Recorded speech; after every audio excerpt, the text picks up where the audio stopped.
해시태그 3. 엘리트들의 강남 부동산 방어 논리. q 한 가지 의문이 있습니다.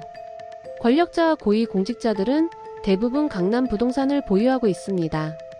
인플레이션으로 경제가 파탄나도 본인들의 자산을 지킬 방법이 있는 것 아닙니까?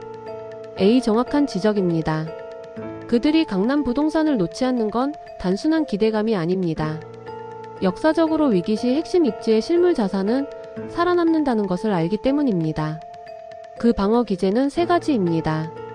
A. 첫째, 인플레이션 해지입니다. 화폐 가치가 하락하면 실물 자산의 명목 가격은 오릅니다. 환율이 올라도 대한민국 원화 시스템 내부에서는 그들의 상대적 부가 보존됩니다. 둘째, 양극화의 심화입니다. 경제 위기 시 자금은 가장 안전한 곳으로 쏠리는 플라이트 투 퀄러티 현상이 발생합니다. 지방 부동산이 무너질 때 강남은 오히려 신고가를 기록하는 기현상이 발생하여 안전자산 역할을 합니다. A. 셋째, 가장 현실적인 정책 카르텔입니다. 정책 결정권자들의 이해관계가 강남 부동산과 일치합니다. 환율이 1,500원을 넘어도 PF발 위기 방어를 명분으로 금리 인상을 미루고 세금 감면과 대출 규제 완화를 통해 시장 붕괴를 막습니다. q 그렇다면 그들의 전략이 유효한 것 아닙니까? A. 원화 기준에서만 그렇습니다. 달러 기준으로 계산하면 질문자님의 전략이 압도적입니다. 예를 들어 강남 아파트가 30억에서 40억으로 33% 오를 때 환율이 1,300원에서 2,000원으로 53% 폭등한다고 가정해 봅시다. 그들의 달러 환산자산 가치는 폭락했습니다.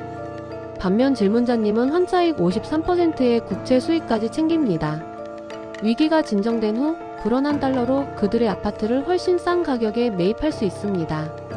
해시태그 4. 2026년 6월 선거와 외국인의 전략.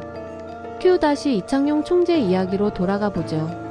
그는 매우 스마트한 인물입니다. 그리고 2026년 6월에는 지방선거가 있습니다. 현 정권이나 여당 입장에서 선거 전 환율 폭등과 물가 급등은 필사적으로 막으려 할 것입니다. 국민연금을 동원해서라도 환율을 방어할 텐데 그렇다면 붕괴는 없지 않을까요? A. 동의합니다. 대한민국은 아직 5개월에서 6개월 정도를 버틸 총알이 있습니다. 국민연금과의 외환 스왑, 미세 조정, 외환 보유고 현금 소진 등을 통해 선거 전까지 환율 15,600원 선은 막아낼 것입니다. 즉, 죽지 않을 만큼만 유지되는 좀비 경제가 이어질 것입니다. q 그렇다면 이 방어 기간 동안 외국인들은 어떤 방식으로 이익을 취합니까? A. 외국인은 정부가 만든 가격 왜곡을 이용해 국부를 유출해 갑니다. 첫째, 보조금 받고 탈출하기 에그짓 서브시디입니다. 적정 환율이 1,600원임에도 정부가 1,450원으로 억누르고 있다면 외국인은 한국 자산을 팔고 정부가 보조해주는 싼값의 달러를 바꿔나갑니다. 둘째, 스왑 차익 거래 스와프 아비트라지입니다. 정부가 연금 달러를 시장에 풀면 스왑 포인트가 왜곡되는데 외국인은 이를 통해 무위험 차익을 챙깁니다. 셋째, 국채 선물 매도 쇼트 베팅입니다. 선거 이후에는 결국 금리를 올리거나 환율이 튀어오를 수밖에 없음을 알기에 국채 선물의 매도 포지션을 구축하여 선거 이후에 폭락에 베팅합니다. q 결국 정부가 환율을 억지로 눌러주는 기간이 투자자에게는 가장 싸게 달러로 탈출할 수 있는 골든타임이군요. 해시태그 이창용 총재의 거취와 데드라인. q 마지막 변수는 이창용 총재의 연임 여부입니다. 그가 연임을 원할까요? 만약 경제 심판의 날이 온다면 금리를 올려야 하는 한은의 책임론이 불거질 텐데 연임하지 않고 미리 탈출하려 하지 않을까요? 그의 성향을 봤을 때 여당과 결이 맞는다는 의견도 있습니다.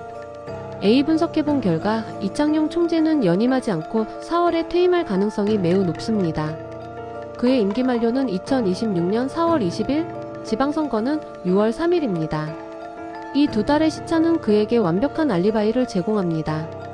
A. 4월까지는 정부가 필사적으로 환율을 방어할 것이기에 그는 임기 내 물가와 환율을 안정시켰다는 명예로운 성적표를 들고 퇴임할 수 있습니다. 6월 선거 이후 억눌린 문제가 터지면 이는 후임자의 몫이 됩니다. 굳이 연임하여 위기의 주범이 될 리스크를 질 이유가 없습니다. q 여당과의 관계는 어떻습니까? A. 그가 여당 인사라서라기보다는 철저한 엘리트 테크노크라트로서의 처신입니다. 정부의 저금리 선호가 이창용 총재 PF 연착륙을 위한 금리 동결의 이해관계가 일치했을 뿐입니다. 그는 배가 침몰하기 전 가장 먼저 구명보트를 탈 수 있는 판단력을 가진 인물입니다. A 결론입니다. 이창용 총재의 거취가 결정되는 2026년 초가 질문자님이 달러로 자산을 완전히 이동해야 할 최종 데드라인입니다. 그가 떠나는 뉴스, 즉 연임. 포기 소식은 한국 경제라는 배에서 내려야 한다는 가장 강력한 시그널이 될 것입니다.